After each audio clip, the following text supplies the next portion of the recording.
அல்லாஹ்வுடைய தூதர் ஸல்லல்லாஹு அலைஹி வஸல்லம் மிக முக்கியமான நிகழ்வை எம்முடைய வாழ்வின் படிப்பினைக்காக எடுத்துச் சொன்னார்கள். அல் ஜுரைஜ் மிகப்பெரிய வணக்கசாலியாக ஒரு மனிதர் வாழ்ந்தார். தன் மகன் மீது கொண்டுள்ள பாசத்தில் அந்த தாய் 3வது நாளும் வருகை தந்து யா ஜுரைஜ் யா ஜுரைஜ் என்று அழைத்தார். வெளியில் நின்று கொண்டு அப்போதும் தொழுது கொண்டிருந்தார் ஜுரைஜ். அல்லாஹ் என் தாயா என் தொழுகையா?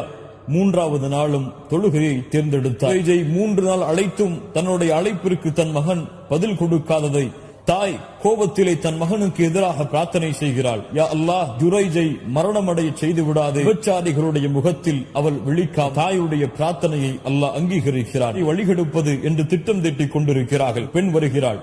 நான் ஜுரைஜை வழிகெடுக்கிறேன் பாருங்கள். தன்னை அழகுபடுத்திக் கொண்டு ஜுரைஜுடைய வணங்குமிடத்திற்கு சென்று தன்னுடைய அழகை வெளிப்படுத்துகிறாள். ஆனால் ஜுரைஜோ அல்லாஹ்வை அஞ்சியவர், எடுத்தும் பார்க்கவில்லை. பல நாள் அந்த பெண் முயற்சி செய்து கொண்டே இருக்கிறார்.